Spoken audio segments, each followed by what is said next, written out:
Hi everyone, my name is Karen, this is my channel RatherBeReading, and today I'm bringing to you my marked as to read video for November.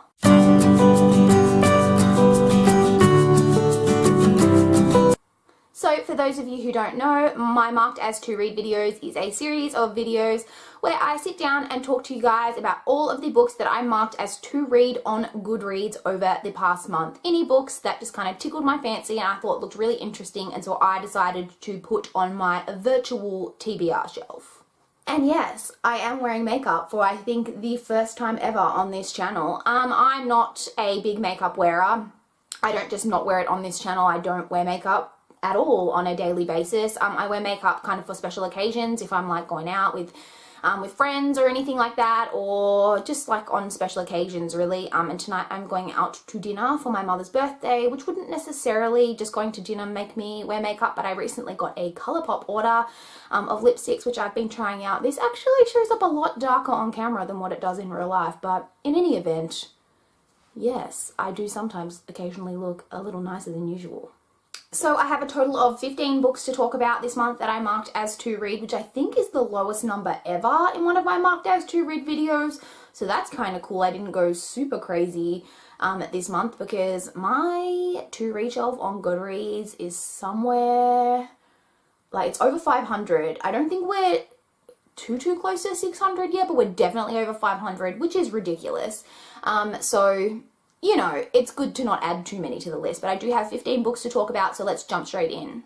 The first book I want to talk about is not actually a book, I believe, but a graphic novel, and that is The Incredible Adventures of Cinnamon Girl by Melissa Keel. This is something that I saw on Kirsty over at Melbourne on My Mind's channel, and I don't know too much about what it's actually about. The whole reason I added this as to read is because Kirsty mentioned that this is set in South Australia. I live in South Australia, and I don't think I've ever read a book set here. I have read one non-fiction book about someone who was traveling around Australia and they went through South Australia, but I've never actually read a book, I don't think, a fictionalized type of story set here. So that was really exciting, and that was enough purely based on that to make me mark it as to read, and Kirsty did have good things to say about it, so definitely something I'll check out in future. Next, I want to talk about A Shadow, Bright and Burning by Jessica Cluess. This is a book that I've just kind of seen going around BookTube over the last little while, and all I really know about it is that it deals with a female sorcerer. It is set in, I believe, a Victorian London setting, and that it messes with the kind of chosen one trope in YA. All things that definitely intrigued me, and I've heard some fairly positive things about it over the last little while, so I do want to read it at some point. And the cover's really nice. The next book I marked as to read is Enchanted Heart by Mindy Ruiz. This is the first book in a series, and I actually heard about it over on Christina Marie's channel. She had an interview with the author, and it just sounded really intriguing to me. I believe it is a YA paranormal kind of urban fantasy that is set in Vegas. I don't know too much about it other than that I can remember. Now, it's been a while since I marked it as to read, but in that interview they were talking about it and I was just really intrigued by it and remember thinking that it sounded really cool and like something that I would like to check out, so I definitely went ahead and marked it as to read after I watched that interview. The next book I want to talk about is a bit of a different one, and that is Unmentionable, The Victorian Lady's Guide to Sex, Marriage and Manners by Therese O'Neill. I actually saw this on one of the Goodreads articles that you see sometimes on the side of the webpage about 7 books hitting shelves like that week, and this is one of the books listed on one of those articles when I happened to click onto it, and it just sounds really, really interesting. I'm going to read you guys a little bit of an excerpt from the synopsis that goes, "Have you ever wished you could live in an earlier, more romantic era? Ladies, welcome to the 19th century, where there's arsenic in your face cream, a pot of cold pee sits under your bed, and all of your underwear is crotchless. Why? Shush, dear. A lady doesn't question. Unmentionable is your hilarious, illustrated, scandalously honest, yet never crass guide to the secrets of Victorian womanhood."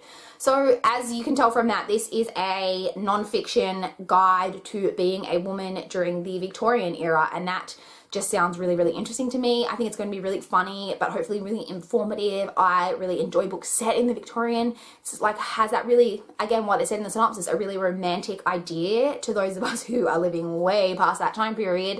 And I'd love to kind of read this and, you know, read a bit more about the era. The next book I want to talk about is An Assembly Such as This by Pamela Aiden. I saw this over on Big Head Bookworm's channel. This is the first book in a trilogy that I believe is called the Darcy Fitzwilliam Gentleman trilogy. That I think it literally just follows the Pride and Prejudice story by Jane Austen, but it is from Darcy's point of view. That's enough for me. The next book I marked as to read is The Cerulean by Amy Ewing. This was actually recommended to me on Goodreads by Mel over at That Girl Bookworm, just purely because she knows that I haven't read the last book yet, but I've been really enjoying the The Lone City trilogy by Amy Ewing, and this is her kind of newest release that Amy Ewing is going to have coming out in 2017 sometime, and it sounds quite interesting. Again, I'm going to read you a little excerpt from the synopsis that says, "The Cerulean tells the story of Sarah, who lives in a sapphic utopia where all women have 3 mothers and a young woman is chosen every 100 years to be abandoned on the planet below as a sacrifice." That's literally all the synopsis says at this point. That is super intriguing.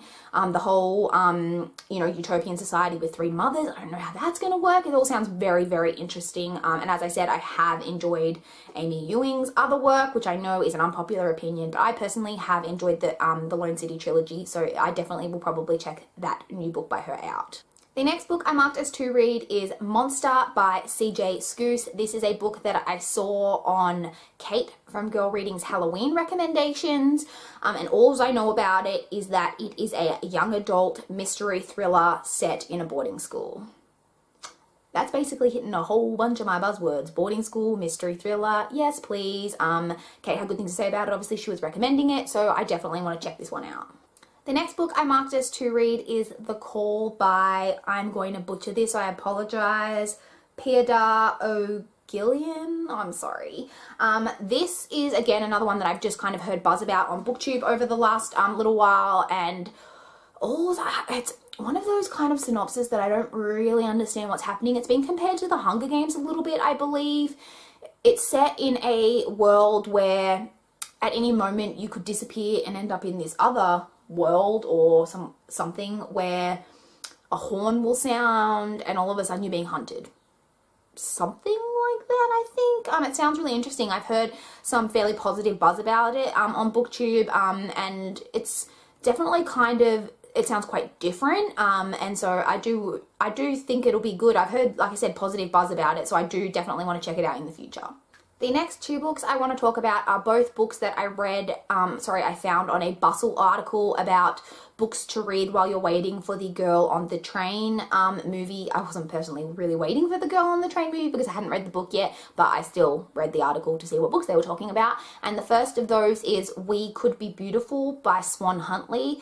This is a psychological thriller that I believe follows a woman who is living a really kind of privileged life in New York, I believe. You know, she lives on the Upper East Side, I think, and she just like has everything that she wants, but she's had 2 failed engagements and feels like something's missing from her life, I gather, and then meets a man and starts a relationship with him, but everything is maybe not as it seems with this man. So not necessarily the most groundbreaking of synopses, but I do really like the cover, and it does sound interesting. I enjoy psychological thrillers quite a lot. I don't have a favorite genre, I've mentioned a couple of times, but if I did have to pick a favorite genre, psychological thrillers like slash mysteries would be up there.